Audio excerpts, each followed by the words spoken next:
I remember the day I decided what to give Clara for her wedding. It was raining outside, the kind of rain that seems to wash away doubts, but also brings everything raw to the surface. I sat by the window of my small apartment, scrolling endlessly through ideas, searching for something that would mean more than a decorative vase or a check inside an envelope. I wanted her to feel proud of me for once. I wanted to hand her something that could erase, even for a single moment, all the times she had looked at me with disdain. When I stumbled across the honeymoon package, an all-inclusive trip to Santorini, with a suite overlooking the Aegean Sea, my chest tightened. It was far beyond my budget, but my heart whispered, "This is it." Maybe finally, Clara would see that my love wasn't something to mock. The process of arranging it was exhausting. I worked overtime shifts at the bookstore. I cut back on groceries, and I quietly sold a necklace my grandmother had given me years ago. Every payment I made toward that trip carried the weight of sacrifice. My coworkers noticed my pale face, my tired hands, but they didn't know why. No one did. This was my secret mission, to gift my sister the dream she always demanded life give her. Clara had always reached for the brightest, the best, the most glamorous. People gave in to her because she carried beauty like a weapon, wielding it to get what she wanted. I was the opposite, blending into corners, almost invisible. But here I was, finally bringing something grand to the table, something even her beauty couldn't buy. I imagined her reaction endlessly. In my dreams, she gasped, her painted lips parting in disbelief, her eyes softening with gratitude as she whispered, "Thank you, Stella." I would stand beside her in that moment, not as the dull, overshadowed sister, but as someone worthy of acknowledgement. I clung to that dream through every sacrifice, every long hour spent shelving books in silence.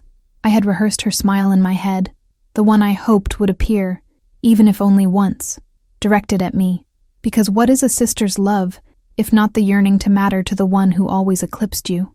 Yet underneath that dream, there was an ache I didn't speak about. I wanted more than gratitude. I wanted belonging. Clara had always been surrounded by admiration, by friends who adored her and parents who praised her. Meanwhile, I had been told I was practical, dependable, but never beautiful. I was the girl people trusted with errands, not the one they noticed. Maybe this gift was not only for Clara, but for me, for the little girl who used to sit in the audience clapping for her sister's every recital while no one clapped for her. This honeymoon was my voice, my way of stepping into her world, even if only for a moment. When I confirmed the last payment, my hands trembled. The email congratulated me for securing the exclusive luxury honeymoon package under my name, with the option to transfer all booking details to the bride and groom later. I stared at the glowing screen, a mixture of pride and fear rippling through me. Pride, because I had done it. Something extravagant, something unforgettable. Fear, because deep down I knew Clara. Nothing was ever enough. Would she find a way to diminish this too? Or would this, finally, pierce through her wall of superiority? I pressed my palms together, praying silently to the silence of my room that this time, she wouldn't laugh at me. The weeks leading up to the wedding blurred into a haze of preparations. Everyone talked about Clara's dress, Clara's flowers, Clara's perfect skin glowing from spa treatments. My mother's voice was sharp with excitement whenever she said her name, and sharp with criticism whenever she said mine. "Stella, don't slouch. Stella, don't wear that color. Stella, at least try to smile." I swallowed it all quietly, knowing that soon, when Clara stood beside her husband, she would announce the gift I had given. For once, I would not be the background noise of her shining stage. I would be a note in her melody, however fleeting. But even in those weeks, Clara's behavior grated on me. She demanded perfection from everyone, yelling at bridesmaids, dismissing vendors with a flick of her wrist, and rolling her eyes when I offered small suggestions. Still, I clung to the secret in my heart. "She doesn't know yet," I told myself. "Wait until she sees what you've done for her." It was almost thrilling, carrying that secret, like holding a sparkler in the dark. I told no one, not even Eleanor, my dearest friend, who had always begged me to stop bending over backward for Clara. No, this was mine to reveal. Every night before the wedding, I rehearsed the words I would say when I revealed the honeymoon. Should I tell her privately, or let everyone hear at the reception? Should I hand her the envelope with the details, or whisper it to her when she least expected it? I played out every scenario in my mind. Sometimes I pictured her hugging me tightly, and sometimes I pictured her crying with joy. Those visions carried me through the loneliness of my apartment, where no one knew how much of myself I had poured into this one gesture. Looking back, I see now that my hope was almost childlike, the desperate hope of someone starved of approval. But at the time, it felt like certainty. I told myself again and again that love is a mirror. If you show enough of it, eventually it will be reflected back. I believed in that reflection, like I believed in breath. I never imagined that on the day of her wedding, Clara would look at me not with gratitude, not with love, but with the kind of cruelty that cuts deeper than any blade. When I think of Clara, I don't just see the bride in her perfect white gown. I see the little girl with golden hair who always seemed untouchable. We grew up under the same roof, but sometimes it felt like we lived in two different worlds. She was the radiant daughter, the one neighbors complimented and teachers praised. I was the quiet shadow, standing beside her, holding my drawings, my small victories, waiting for someone to notice. They rarely did. Clara learned early how to bask in admiration, while I learned how to live with silence. I remember one birthday in particular. Clara turned 10, and my parents threw her a party with balloons, a magician, and a cake shaped like a princess castle. I was 8, sitting in the corner with a small handmade gift for her, a bracelet woven from string. When I handed it to her, she laughed, the sound sharp enough to sting, and tossed it aside in front of everyone. "It's ugly," she said, and all the children laughed with her. My mother scolded me later, not for crying, but for embarrassing Clara with something so cheap. That night, I cut the bracelet into pieces, ashamed of my small hands that had thought it was enough. It wasn't just parties. Clara was always the one chosen for the lead roles in school plays, while I was assigned background parts. Teachers praised her beauty, her poise, while they praised me for being responsible. Responsibility is a cold word when you're a child. It doesn't sparkle.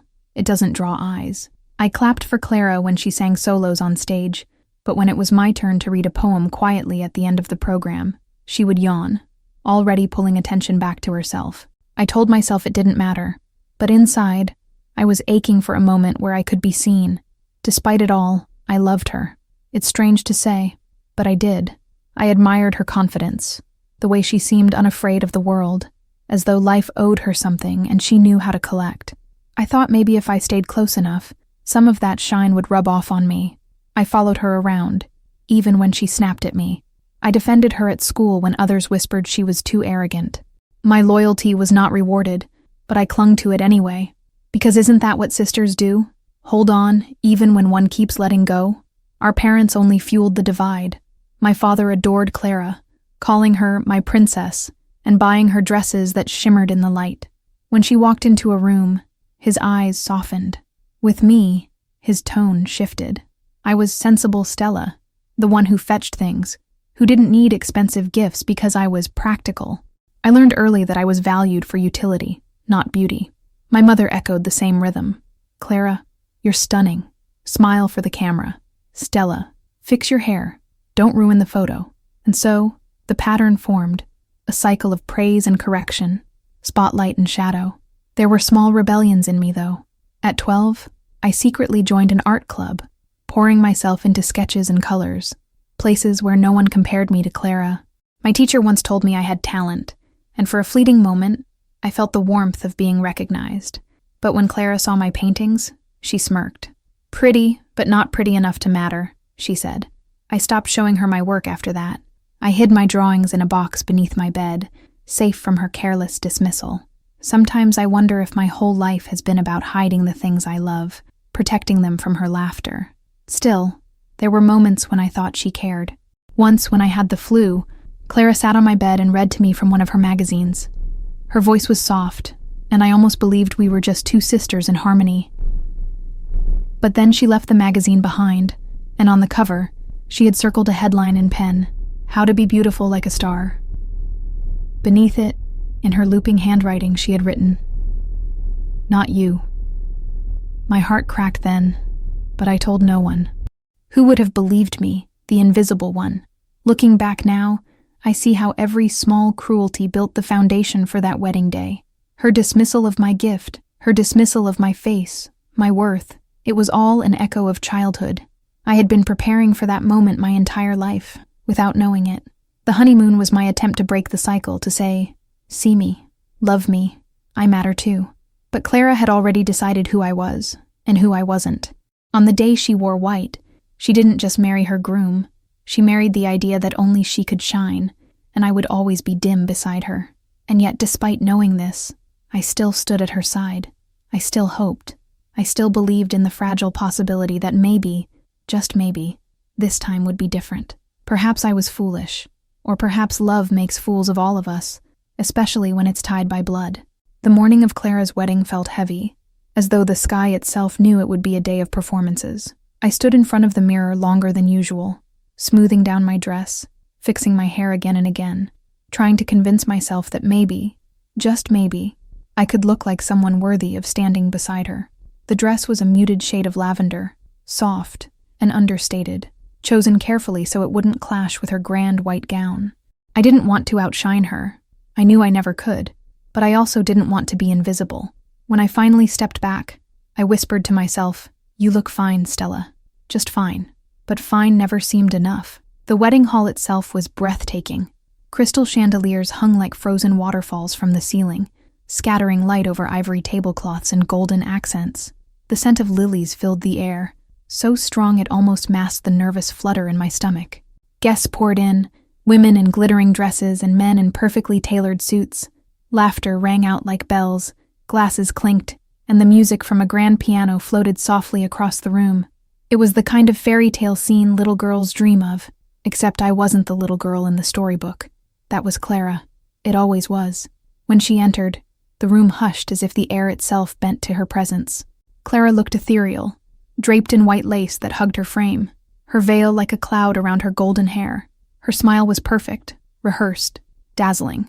I watched guests lean toward each other, whispering compliments, their eyes glowing with admiration. My chest tightened, a familiar ache. She was the star of the show, as she always had been, and I was a mere guest, even though I was her sister. For a second, I wondered if anyone even noticed me standing near the aisle, clutching the envelope with the honeymoon gift inside. I had spent weeks planning that gift. I wanted it to be extraordinary, something no one else could offer, something that would finally make Clara look at me differently. After endless searches and sleepless nights comparing options, I paid for a luxury honeymoon package to Santorini. It had taken nearly all of my savings, but I didn't regret it. In my mind, I pictured her opening the envelope, her eyes widening, her voice trembling with rare gratitude. For once, I would not be the shadow. For once, Clara would see me as more than plain Stella. That thought carried me through the day. The ceremony itself unfolded like a painting, vows exchanged beneath an arch of roses, the pastor's words steady and warm, the groom, Daniel, looking at Clara as though she were a miracle. I wanted to resent him, but I couldn't. He seemed genuinely in love with her, and maybe that's what made the cruelty later sting even more, because I realized it wasn't the world against me. It was Clara. Even love itself seemed to bend toward her. I sat quietly, my hands folded, applauding at the right moments, fighting tears that had nothing to do with joy. After the vows, the photographer began arranging people for the portraits. Families clustered, friends squeezed together, laughter filled the room. My heart raced as I moved closer, rehearsing in my head how I would smile, how I would stand, how maybe I could fit into the frame without looking out of place. I told myself this was my chance, that the photographs would be proof that I belonged in her story. I edged closer, holding my breath, waiting for the small signal to join her side. That's when Clara turned her head and her eyes landed on me. The look was quick, sharp, cutting through the air.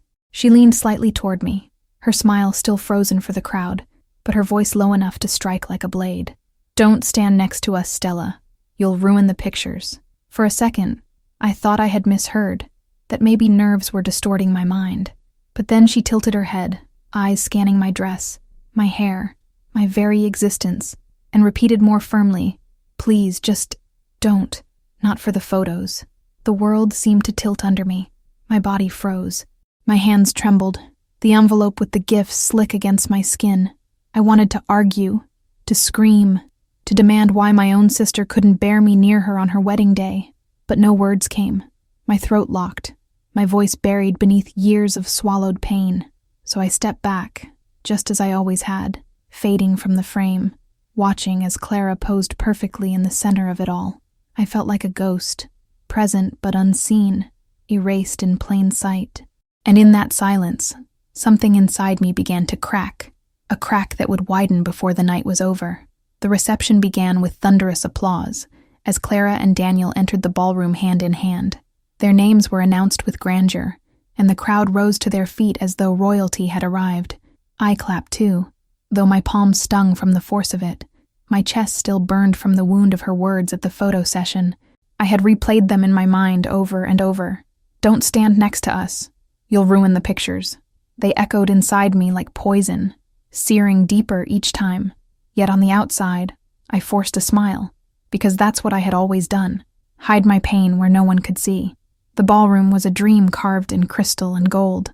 Tables sparkled with wine glasses, flickering candles, and silver cutlery that caught the glow of the chandeliers. Waiters floated around like shadows, carrying trays of champagne. The music had changed from soft piano to a lively rhythm that pulled people onto the dance floor. I sat at the edge of it all, nursing a drink I barely touched, watching laughter ripple from one table to the next. I didn't belong to any of them. Even my relatives seemed to forget I was there, absorbed instead by Clara's radiance. She danced like she was made of light. Every twirl of her gown, every lift of her hand drew admiration. Daniel never took his eyes off her, his smile unbroken, as though he had won the universe itself. Guests circled around them, cheering, clapping, raising glasses. I kept my gaze lowered, terrified someone might notice me sulking at the sidelines, terrified they would whisper about how plain I looked, how awkward I seemed, how unworthy I was of being Clara's sister. The envelope with her honeymoon gift was still in my clutch bag, and I held onto it like a lifeline, though a part of me wanted to tear it to shreds. At dinner, I sat at a table with distant cousins and acquaintances who barely remembered my name. Their conversations flowed like rivers, filled with stories of careers, vacations, and marriages. I tried to contribute, but every word I spoke seemed to sink like a stone in water, leaving silence behind. So I retreated into quiet, pretending to focus on my plate. The food tasted exquisite: roast lamb, garlic potatoes, delicate sauces, but my mouth was dry, and I swallowed without tasting. I was eating loneliness, not lamb. I was drinking shame, not wine. Then came the speeches. Daniel's best man spoke first, telling jokes that made the room roar with laughter. Daniel followed, his voice steady and affectionate, thanking everyone, especially Clara. Then it was Clara's turn. She stood gracefully, clutching her champagne glass, and spoke of love, of destiny, of how this day was proof that dreams come true. People wept, others cheered. My eyes watered, but not from joy. I cried because I knew her dream had always come true, while mine had never been allowed to exist. She looked around the room, thanking friends, bridesmaids, family, her voice tender, her smile perfect. But when her gaze skimmed over me, she skipped my name. She skipped me entirely. It was subtle, so subtle no one else noticed. But I noticed. My stomach knotted, my pulse throbbed in my ears. I had sacrificed months of work, emptied my savings, chosen a gift beyond my means, hoping to finally be seen. And here I was, erased again, not even worthy of acknowledgement in her carefully curated list of gratitude. I pressed my hands together under the table, the clutch bag firm against my knee, and whispered to myself, "You don't need her validation. You don't." But deep inside, I still ached for it. The music swelled again, louder, faster. Couples flooded the dance floor, and for a while the atmosphere resembled a whirlwind of silk, laughter, and glittering shoes. I stayed seated, sipping my untouched champagne. My reflection in the golden rim of the glass looked hollow, a stranger I couldn't recognize. Around me, joy was contagious, but I was immune. I was a shadow, an extra in a film where my sister was the star. And still, I clutched the envelope. Still, I planned to hand it to her later, hoping her heart would soften. But something shifted in me that night, as the hours dragged on, as the music blurred and the wine dulled people's laughter into chaos. I realized I was no longer just hurt. I was angry, angrier than I had ever been. Every slight, every cruel word, every time Clara had reduced me to nothing, it all fused into one sharp blade inside me. I felt it pressing, begging to be used. For the first time in my life, I didn't want to be invisible anymore. For the first time, I wanted her to feel what it was like to be forgotten. The night was slipping into that strange hour when celebration becomes chaos. The dance floor was a mess of heels, ties undone, champagne spilling carelessly as people lost themselves in music and alcohol. My head spun, not from drink, but from the weight of the envelope inside my clutch. I had rehearsed in my mind 1,000 ways to give it to Clara, gracefully, humbly, with a smile. I had imagined her tears of gratitude, her arms around me, her voice finally softened toward me. But reality mocked me. She hadn't even said my name in her speech. I had been erased once more. And still, part of me wanted to hand her the gift as though I hadn't bled to afford it. I found her near the cake, her cheeks flushed, her crown of flowers slightly tilted from hours of dancing. Daniel was beside her, laughing with a group of friends, his arm loosely around her waist. She was radiant, her aura untouchable, and for a moment I froze, feeling like a beggar about to offer her last coin to a queen who would never notice.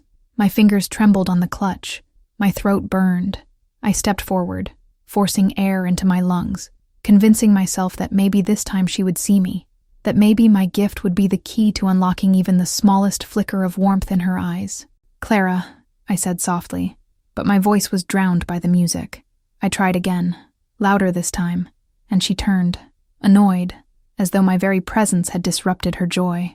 Her eyes slid down to my dress, my shoes, my face, scanning me like a critic ready to cut me to pieces. "What is it, Stella?" she asked flatly, her smile vanishing as though it had been reserved for everyone else. For a heartbeat, I almost retreated, almost apologized for interrupting. But then I remembered her words at the photos, the sting of being excluded, the omission of my name in her speech. My hand clenched tighter around the clutch. "I wanted to give you this," I said, pulling out the envelope and holding it toward her. Her eyes flickered with curiosity, and she hesitated before taking it. The crowd around her barely noticed, their laughter and chatter building like waves. Clara opened the envelope, slid out the papers, and her eyes widened. For a moment, her mask slipped, pure astonishment flooding her face. She gasped and looked at me as though I had conjured magic out of nothing. "You paid for this?" she whispered. Daniel leaned over her shoulder, eyebrows raised, and let out a low whistle. "Wow, this is extravagant." I nodded, my cheeks heating. "It's your honeymoon," I said, forcing a smile. "All expenses covered. 10 days in the Maldives." My voice cracked slightly, but no one heard except her. The silence between us stretched, and for a flicker of a second, I thought she might embrace me.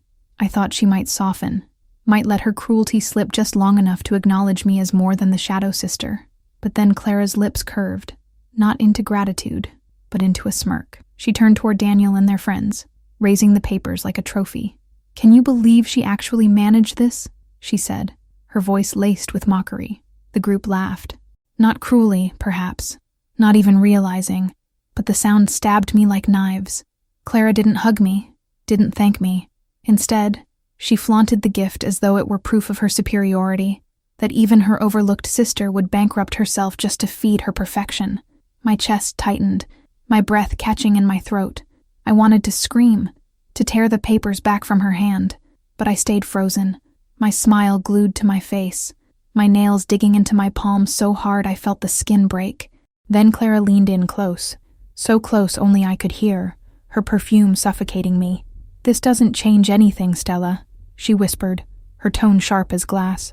"You'll never be more than the ugly one standing in the background. Don't embarrass yourself by thinking this makes you equal to me." She pulled back with a radiant smile, lifting her glass to toast with the others. The laughter drowned out my heartbeat, my fury, my humiliation. In that instant, something inside me cracked, not gently, but violently, like glass shattered beyond repair. I walked away before she could see the tears threatening my eyes. My body trembled, my vision blurred. In my chest, anger and sorrow twisted into something unrecognizable. I had spent everything I had to make her happy, and she had turned it into a weapon against me. That envelope was no longer a gift. It was a chain I had placed around my own neck. And as I stumbled out toward the quiet hallway, one thought echoed louder than the music, louder than the laughter. She doesn't deserve it. She doesn't deserve me, and she will regret this. The hallway outside the reception felt like another world, dim, hushed, and far removed from the whirlwind of laughter and music behind the doors. My heart thundered so violently I thought it might shatter my ribs. I pressed my back to the wall, clutching my empty envelope as if it were proof of my foolishness. I had dreamed of that moment for weeks, convinced that my gift would finally melt Clara's ice. Instead, I had been humiliated again, paraded like a fool for everyone to see. My chest heaved with ragged breaths, and my vision blurred with tears I refused to let fall. I had given her everything, and she had given me nothing but cruelty. I slid down the wall and sat on the carpeted floor, my dress bunching awkwardly around me. My mind played the scene again and again, each replay twisting the knife deeper. Her smirk, her whisper, the laughter of strangers at my expense. Every time I thought of her words, "You'll never be more than the ugly one in the background," my stomach knotted. Something inside me was unraveling, but not into despair. Not this time. No, what spread through me now was darker, heavier, stronger, rage. It was no longer a wound I wanted to nurse. It was a fire I wanted to unleash. I thought of my parents, how they had always adored Clara and barely noticed me. I thought of birthdays forgotten, recitals unattended, my victories dismissed as accidents. Clara had stolen the spotlight from the moment she was born, and I had been conditioned to stand in the shadows. But this was different. I had sacrificed more than I could afford, both in money and in pride, to give her a memory she would cherish, and she had weaponized it against me. The fire inside me burned hotter, and I realized I could not let this end as yet. Another humiliation. Something had to break, and this time it wouldn't be me. A thought crept into my mind, quiet at first, then louder, demanding. The papers I had given her weren't just a symbol of her triumph. They were under my name, my booking, my payment. Clara didn't own them. She hadn't earned them. She had no claim to that honeymoon other than my generosity, and generosity could be withdrawn. My lips parted in a slow, trembling smile, the first genuine one of the evening. If she thought I would remain her doormat forever, she was wrong. She would learn, painfully, what it meant to belittle someone who held her happiness in their hands. I pulled my phone from my clutch, my fingers shaking, not from hesitation, but from adrenaline. My booking confirmation sat in my email, untouched, pristine. I scrolled to the customer service number, my pulse racing as I hit call. Each ring sounded like a drumbeat in the silence of the hallway. When the agent answered, polite and cheerful, I steadied my voice and said the words that sent a thrill through me. "I need to cancel a reservation." It felt like exhaling years of pent-up frustration in a single breath. I wasn't just canceling a trip. I was reclaiming a piece of myself. The process was quicker than I expected, my savings flooding back into my account as if mocking Clara's arrogance. With each confirmation the agent gave me, my spine straightened, my hands steadied. I pictured Clara on the flight, glowing as she bragged about her honeymoon, only to be told at the desk that no such booking existed. The vision was intoxicating. For once, I held the power. For once, she would be the one humiliated. I ended the call with a quiet, "Thank you," my lips curling into a smile sharper than any blade. I rose from the floor, brushing off my dress, and looked at myself in a small mirror on the wall. My mascara had smudged, my hair had loosened, but in my reflection, I saw someone new, someone harder, someone unwilling to be destroyed again. The Stella who had spent her life begging for scraps of affection had died the moment Clara whispered her venom. The woman staring back at me was something else entirely. She wasn't desperate for love anymore. She was hungry for justice, even if that justice came wrapped in vengeance. As I straightened my clutch and smoothed the fabric of my dress, I realized I wasn't nervous about returning to the reception. I wasn't the same trembling shadow anymore. Now, I was carrying a secret Clara didn't know yet, and that knowledge filled me with a strange, exhilarating calm.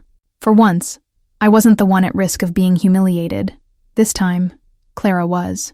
And as I walked back toward the noise, toward the lights, toward the sister who had mocked me, I knew one thing with chilling certainty. The honeymoon wasn't the only thing I was taking back. When I stepped back into the reception hall, the air felt thicker, charged, as though the room itself knew I had crossed an invisible line. The music blared, guests laughed, and the clinking of glasses drowned out my soft footsteps.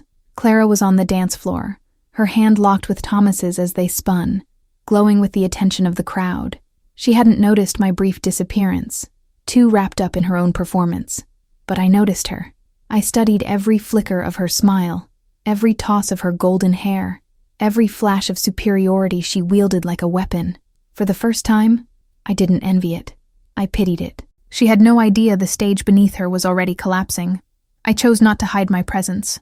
Instead, I walked past her friends, past the tables with my head high, and a strange calm stretching across my face. Some of her bridesmaids glanced at me, whispering behind their manicured hands, but their words no longer stung. I wasn't the outcast anymore. I was the keeper of a truth that would scorch their perfect idol. I caught Clara's gaze for a fleeting moment. She twirled, laughed, then froze just slightly when she saw me smiling. Not my usual small, defeated smile, but something different, something sharper. For the first time, it was Clara who faltered. I moved toward the refreshment table and poured myself a drink, deliberately slow, savoring the way Clara's eyes kept darting in my direction, even as she tried to play the role of radiant bride. Thomas was oblivious, of course, his arm firmly around her waist, grinning at everyone as if he were the luckiest man alive. He didn't notice the tension rippling beneath her painted smile. I did, and I fed on it. Each sip I took was like a secret toast to the storm I had already unleashed. She might not know what was coming, but she could sense something was off. The photographer returned, camera in hand, announcing that it was time for another round of family portraits. The guests clapped, moving toward the arranged backdrop of flowers and fairy lights. Clara guided Thomas into position, her perfect hostess act snapping back into place. Then her eyes found me again, standing near the edge of the crowd, and for a second, I saw the tiniest flicker of hesitation. She wanted me to disappear, to shrink away like always, but I didn't move. I stood there, smiling, not at her, but through her, as though I carried knowledge she couldn't touch. And that, more than any insult, unsettled her. When the group photos began, Clara's command slipped out between her sweet words. "Stand here. No, move back. Tilt your head." She was desperate for control, desperate to keep the spotlight exactly where she wanted it.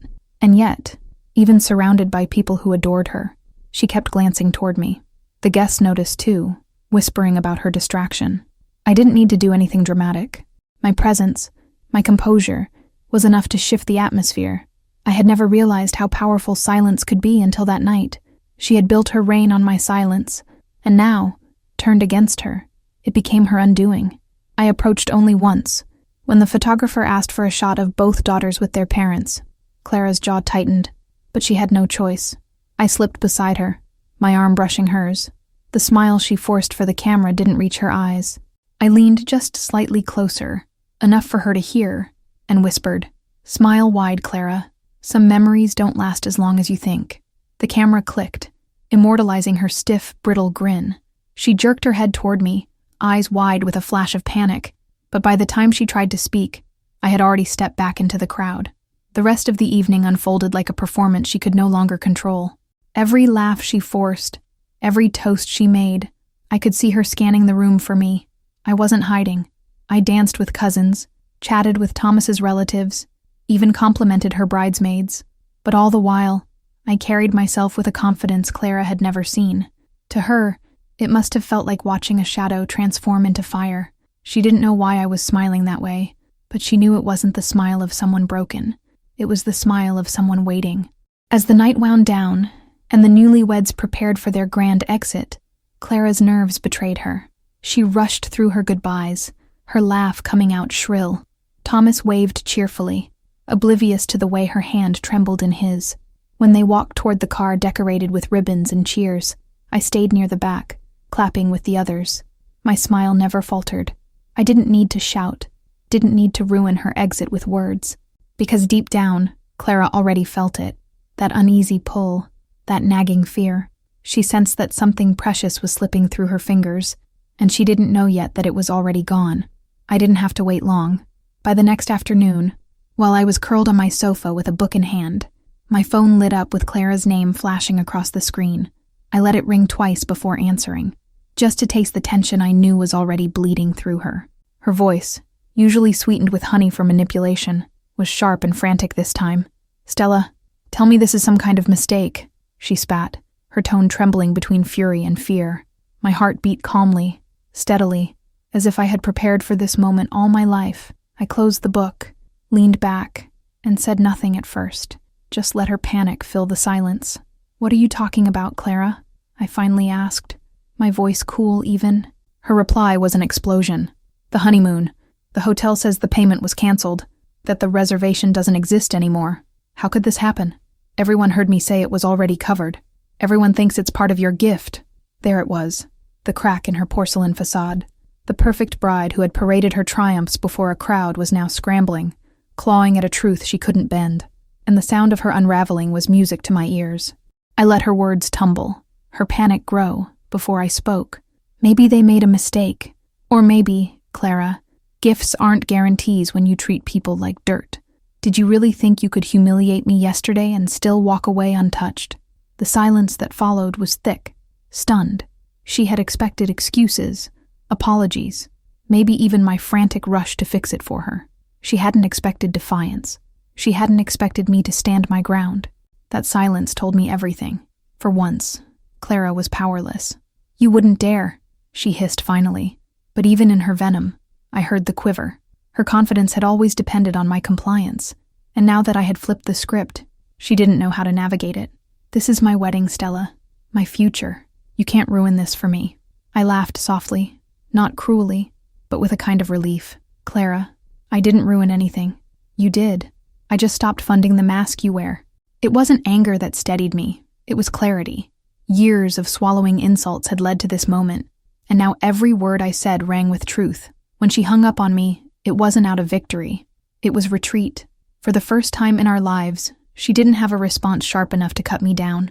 I set my phone aside, feeling an unfamiliar but intoxicating calm. I had expected guilt to gnaw at me, to whisper that maybe I'd gone too far, but it never came. Instead, what came was freedom. Freedom from her control, from her endless comparisons, from the belief that I owed her my silence. For the first time, Clara was left to clean up her own mess. Hours later, my mother called. Her tone was laced with concern, confusion, and just a trace of blame. Stella, what's this about the honeymoon not being paid for? Clara is devastated. She's embarrassed in front of everyone. I closed my eyes, pinching the bridge of my nose. Of course Clara would run to her, play the victim, rewrite the narrative, but I had rehearsed this too. Mom, I said evenly. I tried to do something kind, but Clara decided to remind me I wasn't good enough. At her wedding, in front of dozens of people. Tell me, would you still give someone a gift after that? My mother's silence was heavier than Clara's. That silence was followed by a sigh, long and heavy, the kind that seemed to carry years of complicity. You two, you've always been at odds, she murmured. But Stella, maybe you should have just let it go for the sake of peace. Those words, for the sake of peace, landed like stones in my chest. It was always peace at my expense, wasn't it? Always harmony bought with my humiliation. And this time, I couldn't swallow it. Mom, I said firmly, peace built on one person's silence isn't peace. It's submission. And I'm done with that. That night, as I lay in bed, the events replayed in my mind like a strange dream. Clara's panicked voice, my mother's conflicted sigh, the invisible shift in power. I could feel the ripple extending beyond just one canceled reservation. It was bigger than a honeymoon. It was about balance. For once, I wasn't the shadow in the corner of Clara's life. I was the mirror she had to face. And though the road ahead would be messy, tangled in family guilt and her inevitable wrath, I felt something stronger than fear. I felt alive. The unraveling began sooner than I expected. 2 days after the wedding, Clara's carefully crafted image started to slip. Word spread quickly through our extended family, the kind of gossip that moves faster than wildfire when it carries the scent of humiliation. Cousins whispered, aunts raised eyebrows, and friends who had once swooned over Clara's wedding posts suddenly began asking questions. I thought the honeymoon was covered, they prodded. Why did the hotel say otherwise? Clara, who had always lived for admiration, found herself cornered by the very audience she had tried to impress. It was Marcus, her new husband, who dealt the sharpest blow. He had always struck me as proud, someone who valued appearances as much as she did. But pride can turn to anger when humiliation creeps in. According to one of Clara's bridesmaids, Marcus confronted her in their hotel lobby, his voice low but scathing. You made me look like a fool, he told her, after the staff explained there was no reservation in their name. Clara had tried to spin a story about clerical errors, but Marcus wasn't buying it. He wanted answers, and for once, she had none. When she finally called me again, it wasn't fury that came through the phone. It was desperation. Stella, please, she whispered, her voice stripped of its sharpness. You don't understand. Marcus thinks I lied. He thinks I was showing off with money I don't have. You have to fix this. The audacity of her plea almost made me laugh. Fix this? After being told I wasn't pretty enough to be in her photos? After years of being cast aside? The silence stretched between us until she begged again, this time more broken. Please, you'll ruin my marriage before it even begins. For the briefest moment, pity stirred in me. I imagined her standing there, stripped of her crown, her throne crumbling beneath her. But then I remembered the sting of her words, the way she had reduced me to a blemish in her perfect day. Clara, I said softly, your marriage isn't mine to save. Maybe Marcus deserves to know who he married. Her sharp inhale was all the response I got before she hung up again, and I knew then that the war between us was no longer quiet. It was open. It was personal. Later that week, Mom invited me over for dinner, clearly hoping to mediate. She fussed with the table settings, avoiding my eyes, until finally she blurted, Stella, Clara is miserable. Marcus hasn't spoken to her since the hotel incident. Couldn't you undo what you did? My fork clinked against the plate as I set it down. Undo what I did? I repeated slowly. Mom, I didn't humiliate her. She did that to herself. I just stopped funding the fantasy. Mom's lips tightened, her silence betraying her conflict. She wanted peace, but she couldn't ignore the truth in my words. That night, lying in my old room, I overheard my parents talking in hushed voices. My father, who had been mostly silent during all this, muttered, Clara needs to grow up. Maybe this will teach her. My mother sighed. But at what cost? Their bond as sisters. Their bond. The words cut, because the truth was, our bond had never been one of equals. It had always been Clara's rope in my neck. If anything, I thought, perhaps this was the beginning of a real relationship. One where I wasn't her doormat, but her mirror. Meanwhile, Clara's friends began to distance themselves. Photos she posted from the wedding stopped getting flooded with adoring comments. Some even disappeared entirely after whispers of her fake honeymoon grew louder. The empire she had built on admiration was crumbling, and though part of me relished the justice of it, another part braced for the storm. Clara was many things, but she wasn't weak, and a woman who thrives on control doesn't let it go without striking back. In those quiet moments before sleep, I asked myself if I'd gone too far. Was it vengeance that drove me, or self-respect? The line blurred more than I cared to admit. But then I'd remember the look on her face when she dismissed me like dirt at her wedding. I'd remember the years of being unseen, unheard, unloved in comparison. And each time, the guilt loosened its grip. No, I thought. This wasn't vengeance. This was balance. And Clara, for once, would have to learn how it feels to live without the crown. It was a week later when Clara finally came to our parents' house, the tension radiating off her like heat from a furnace. Her heels clicked sharply against the hardwood floor, a staccato that matched the fury coiling in her chest. Marcus stayed behind, refusing to witness her confrontation with me, but the tremor in her hands betrayed how deeply the cancellation had shaken her. She wore her usual perfection like armor, but cracks ran through it, invisible to anyone but me. I met her gaze calmly, a quiet smile playing on my lips, and immediately, I could see it. The flash of recognition that this Stella was no longer the one she could intimidate. Why are you smiling? She spat, her words slicing through the room, though they lacked their usual bite. Her eyes darted to the envelope still neatly folded on the table, a silent reminder of her crumbling control. I leaned back in my chair, sipping my coffee as though this were an ordinary morning conversation. I'm smiling because you finally see me, I said softly. Not the shadow in your spotlight, not the girl you can dismiss at will. You see me, and that frightens you. Clara's lips trembled, her veneer of composure slipping faster than I could have imagined. She tried to lash out, accusing me of malice, of ruining her wedding and sabotaging her marriage. Each word she threw only highlighted her desperation. I remained quiet, letting the weight of her accusations hang in the air. Malice? I asked, tilting my head. I call it clarity. I call it standing up for myself. You've spent years diminishing me, Clara, and this was the first time I could show you exactly how it feels. Her face went pale, her eyes widening as she realized the truth behind my calm. This wasn't just a canceled honeymoon. It was the reclamation of my life. The argument escalated, voices rising, but I stayed steady. My parents intervened, pleading for calm, but their words felt hollow after years of letting Clara dominate everything. You don't understand, my mother said softly. We didn't mean for her to. Mom, I interrupted, voice firm. You did. Every birthday, every achievement, every small kindness dismissed. It all built up to this. I'm not asking for sympathy anymore. I'm asking for respect. Clara shrank back, her confidence evaporating under the weight of my words. For once, she was the one on the defensive. Then I laid the final piece on the table.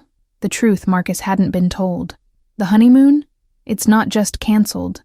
I reclaimed it because I chose to stop being invisible. You flaunted it yesterday like it was a trophy for yourself. That trophy? Mine to take back.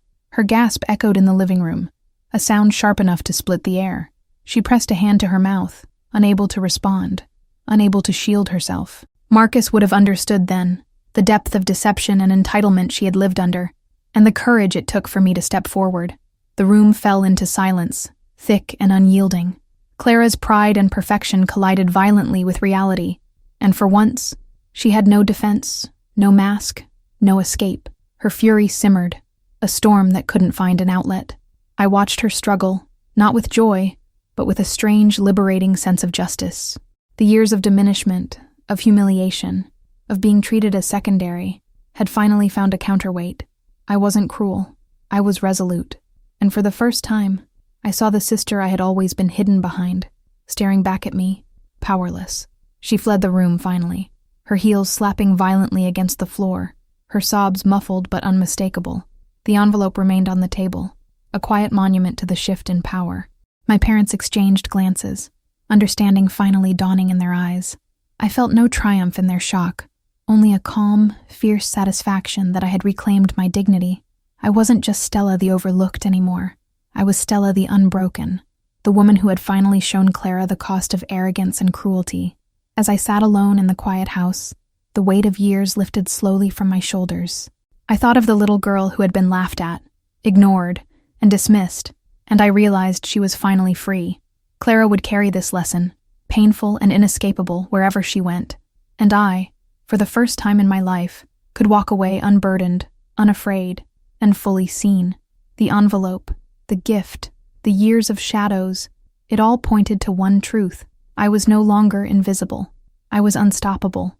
Thank you for staying with me until the very end of this story. If you felt the intensity, the drama, and the emotions in every moment, make sure to hit the like button and subscribe to the channel so you never miss another story that will move you, shock you, and keep you on the edge of your seat. Your support means everything, and there are many more unforgettable stories waiting just for you.